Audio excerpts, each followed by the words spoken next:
Pride and Prejudice by Jane Austen, Through the Paper Slides by Morgan Sullivan. The first question we will address is A. My personal reaction to an image, and what does it mean to me? I chose the gold coins, representative of money, that was used to buy Lydia and Wickham's marriage. This can be seen on page 272 when Mr. Darcy admits to Elizabeth that he was the one who paid for the marriage that saved Lydia and the entire Bennet family from humiliation. This comments on the selflessness and the true love that Mr. Darcy has for Elizabeth. He didn't originally want her or her family to know about it, showing that, once again, the selfless love. I've always wanted to support the two obvious love for each other, but until now, I could not have approved of it. This just shows how great of a man Mr. Darcy is, which is very important to the novel. The second question we will address is a quote that gets to the point of the novel. How despicably have I acted, I, who have prided myself on my discernment, I, who have gratified my vanity in useless or blamed distrust. Had I been in love, I could not have been more wretchedly blind, but vanity, not love, has been my folly. I have courted prepossession and ignorance, and driven reason away. Till this moment I never knew myself. Page 176. This quote was said by Elizabeth Bennet, and I've chosen it to get to the point of the main point of the novel, because it addresses the title itself, Pride and Prejudice. In this quote, Elizabeth is stating that the reason her own pride, her own vanity, and her own prejudices against Mr. Darcy have led her to misjudge multiple times. Misjudge Mr. Wickham, misjudge Mr. Darcy himself, and her own feelings. And at first, even Mr. Collins. Not love has been her folly, but pride. Not love has been her folly again, but prejudice. Question C addresses the author's tone and style of writing that helps prove the purpose of the novel. Eliza Bennet is one of those young ladies who seek to recommend themselves to the other sex by undervaluing their own. It is a paltry device, a very mean art, says Miss Bingley. Undoubtedly, replied Darcy, there is madness in all the arts which ladies sometimes condescend to employ for captivation. Whatever bears affinity to cunning is despicable. Until this point, I had not picked up on the humor and sarcasm of the novel. And after this, I realized exactly why Jane Austen was writing. Through her sarcastic and satirical tone, she is commenting on all the wrongdoings of the society. It is funny that Miss Bingley talks about undervaluing her own sex after she walked around to show off her body to Mr. Darcy, who was completely aware of this, and his sarcastic response proves the humor of the situation. And this tone and style of writing is what makes the book so effective. Next, I chose an image that would reflect on the contemporary world today.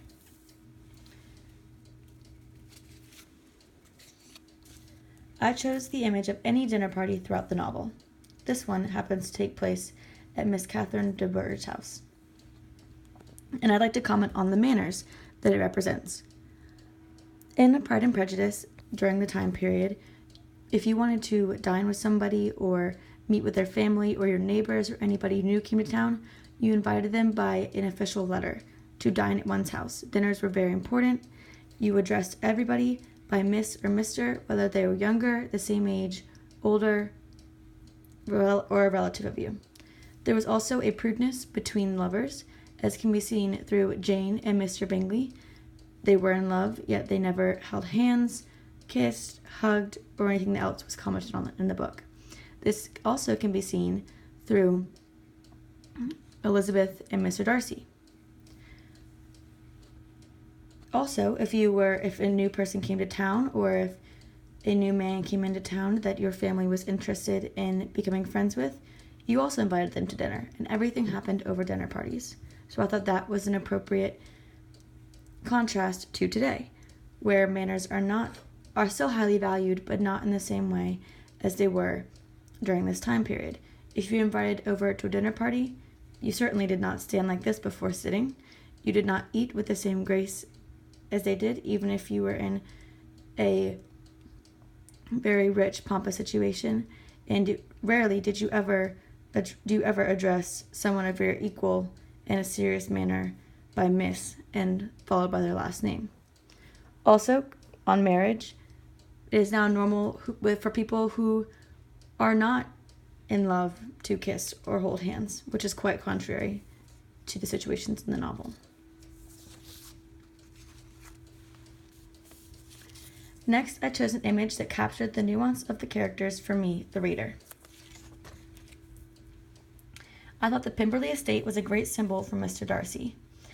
It disproves his vain, and even though it does prove his wealth and his money and his class, it also proves his beauty and grace, which we never saw throughout the novel without it being blinded by pride or prejudice. It proves that Mr. Darcy is important, genuine, non-artificial in appearance, and not falsely adorned, just like his estate. Also very important to the Pemberley estate were the outdoors. They were not formal, they were relaxed, which represents everything Mr. Darcy is, which we had not seen before. Next, I chose a quote to capture the nuance of a character for me, the reader. This can be seen on page 148, as Miss Elizabeth Bennet says, "There's a stubbornness about me that never can bear to be frightened at the will of others. My courage always rises with every attempt to intimidate me." I thought this was the perfect quote to describe Miss Elizabeth Bennet, because she defies everything that women are supposed to do in her society. Yes, she is polite, and yes, she is cordial just like they are supposed to be, but she denies a marriage proposal because she is simply not in love with him, even though it is a very practical proposal. She also denies a marriage proposal because, once again, while it is very practical and will increase her wealth, she does not feel respected by the man. She comments on her friends' marriages that she does not believe are fair because she actually believes in love. She stands up to Miss Catherine de Bourgh after she threatens Elizabeth to back down off Mr. Darcy, which she will not take. She has her own opinions that she's formed and is far above her time period in this feminist category. Next, to address an image that is problematic to me, I chose the balls.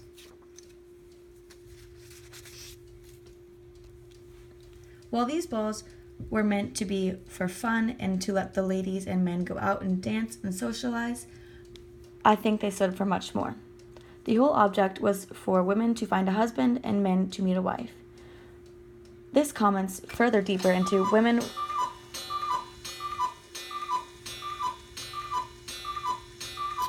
were not able to go out in public until their older sisters married, which was a comment made on page 142.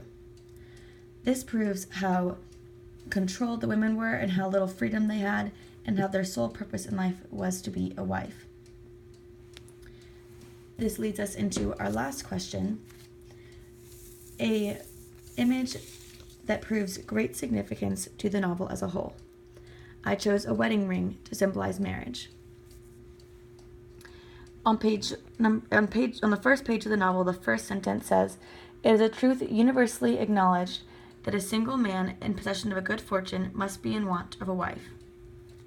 This theme carries throughout the entire novel, as all it discusses is marriages. Jane and Mr. Bingley's, Elizabeth and Mr. Darcy's, Charlotte's and Mr. Collins', Mr. Wickham's and Lydia's.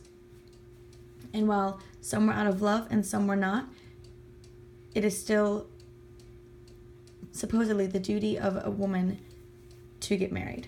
Another quote to back this point up is on page 106. "Without thinking highly either of men or of matrimony, marriage had always been her object." Charlotte. It was the only honorable provision for well-educated young women of a small fortune. This is something that would never be seen today, and so I thought it was a great significance to the novel as the Bennet's mother, Mrs. Bennet, that was her sole purpose in life, was to get her children married, which is quite the contrary to today.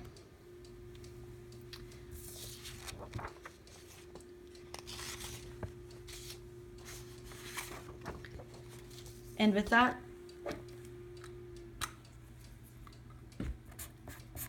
my presentation is done.